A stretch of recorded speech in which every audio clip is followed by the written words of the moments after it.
Right, good evening, everybody. Thanks for turning up again. As I said, appreciate your time on a Friday night. Hopefully, what I'm going to go through tonight, it'd be nice if it's not new to anybody, but if it is, great. And if this gives you some thoughts and ideas which will help your coaching, so much the better. As Darren just said, this is 3 of 4. Next one's in a month's time. This will finish the event off nicely for a little while. This is me. Those of you who've been here before will have seen this. I've been around the block.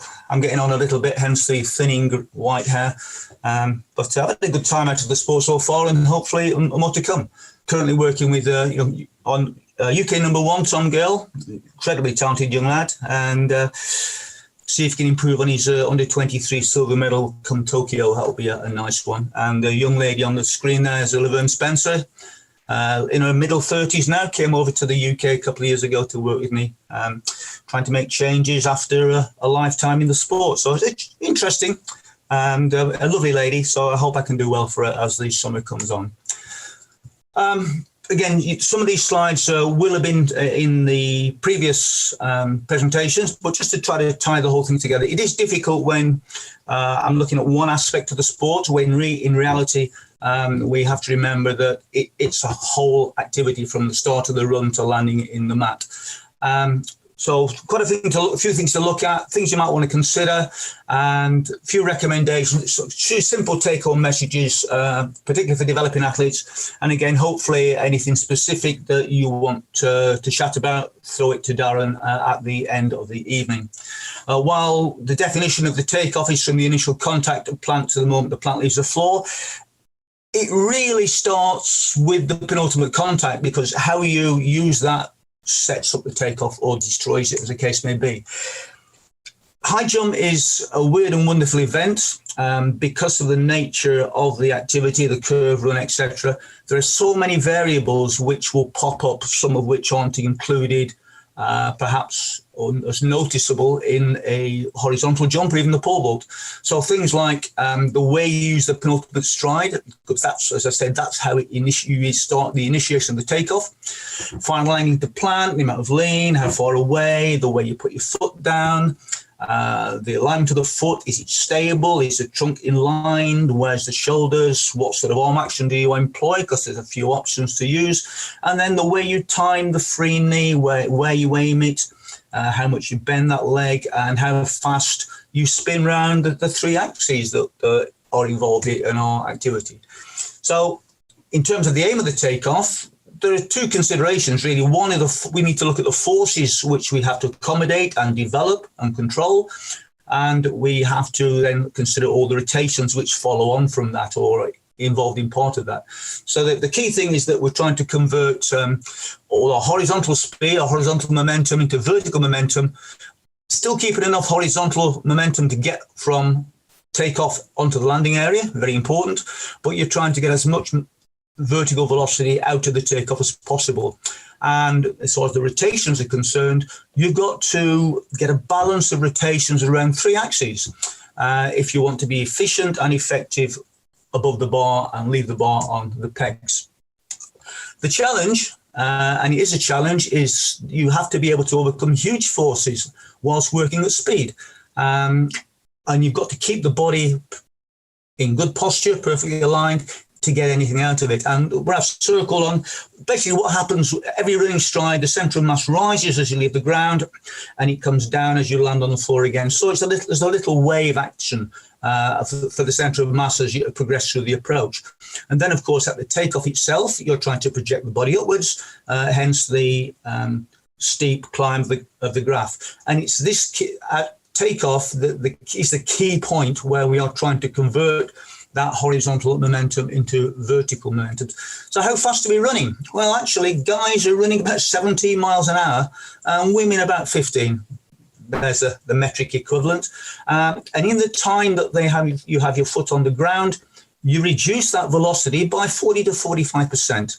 And you're doing that in a time frame of 13 hundredths to 21 hundredths of a second. There's the odd athlete will take longer than that, but they're not going to jump that high in world terms. So you're not quite running into a brick wall, but you're almost halving your horizontal speed in a very, very small time window. And you need to be conditioned well to do that. So how do we do the takeoff? What's involved in the takeoff? So no matter what variation you would like to use in terms of technical implementation, it's a common mechanism in any running takeoffs. And it comes in three flavors. There's an eccentric phase where the joints in the lower leg want to bend. And you're trying to stop that happening. You're trying to resist that. And that's approximately a little bit longer than 50% of the time you're on the floor in the takeoff. Like Barshim's the only one who has a flexion extension time fairly equal. Most other athletes, lesser mortals, take a little bit longer to control the eccentric. There's something called an amortization phase, of some people call it the coupling time. Ideally, make it zero, as close to zero as possible. This is where you turn around, you've controlled that eccentric activity, that flexing of the joints, and you're trying to now extend them. And it's an active joint extension, and that, again, around about half the time on the ground, maybe a little bit less than that. The eccentric starts the moment your foot hits the ground, and if you look at the little stills on there, the athlete's leg is not completely straight. It's about 170 degrees or thereabouts. And it will flex under the load on trying to basically convert that horizontal momentum into vertical momentum. And you'll bend about 30 degrees, less or a little bit more for some athletes. The slower athletes on the ground tend to flex that knee a little bit more. It takes longer to control it.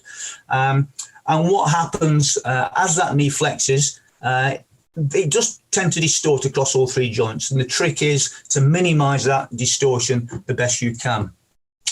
As I said, it's a very intense, very short period of isometric activity when you've actually succeeded in stopping the legs and the hips and the ankles bending, and then you're trying to turn that around. You're basically stretching all the tissues, you're using the elastic components in the musculature in the legs, in the tendons, and you're trying to make use of that elasticity before it leaks away. So the quicker you can turn everything around, the better. There are vertical forces at plants. So if we look at the put gender equality, put men and women in here. Basically, when you put your foot down, when your foot lands at the start of the takeoff, there's a lowering of about 0.5 meter per second. Ladies a little bit less. Now you can argue that's maybe because they have less horizontal velocity, therefore the forces aren't quite as demanding. But if you want to see what the forces actually do, if we look at that leg in slow motion, and this is Stefan Holm from the Japanese film from years ago. Again, his foot plant is very stable. World-class athlete, Olympic champion, very highly conditioned.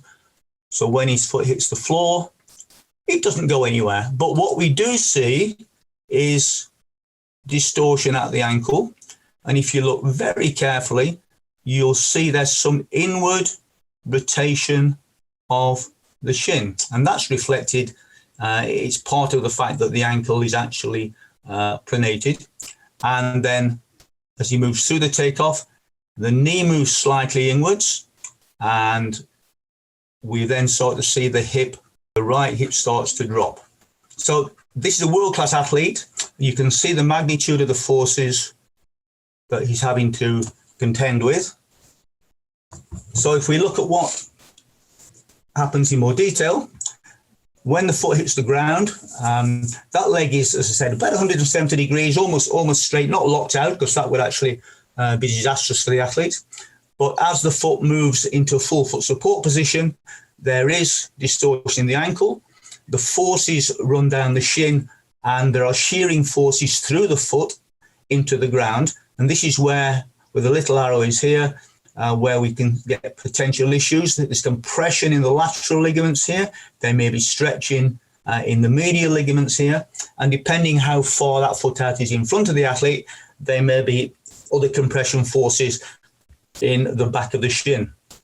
And as he moves through the plank contact, we get slack in internal thigh rotation and something called the Trendelenburg gate hip. This hip on his free leg will drop. Now, you'll see this very noticeably in younger athletes, and I've got an example further in the presentation. But what we're trying to do is minimize that as much as possible. Every athlete will have that hip drop to some degree or another, but it's how quickly can you recover it that is the thing that really, really matters. In terms of the vertical momentum you're trying to develop, guys can lift the body off the ground around about 5 meters per second if you're really world class, and ladies maybe a meter per second less. Again, guys are naturally stronger, tend to be physically bigger, bigger muscles, longer legs, etc. So they've got the leverages to develop these forces. But having come in and lowered half a meter per second vertically, that downward loading, adding that to the vertical momentum that they've developed, you can see that there's a huge amount of power needed for the athlete. The better they can turn around the forces, convert the forces from horizontal to vertical, the steeper the angle of takeoff will be. And obviously, guys being stronger, faster, done well, can actually leave the ground with about a 50-degree takeoff angle, and the ladies 5 or 6 degrees, a little bit less. So a long jumper typically takes off 25, 26, 27 degrees. A high jumper, obviously, almost double that.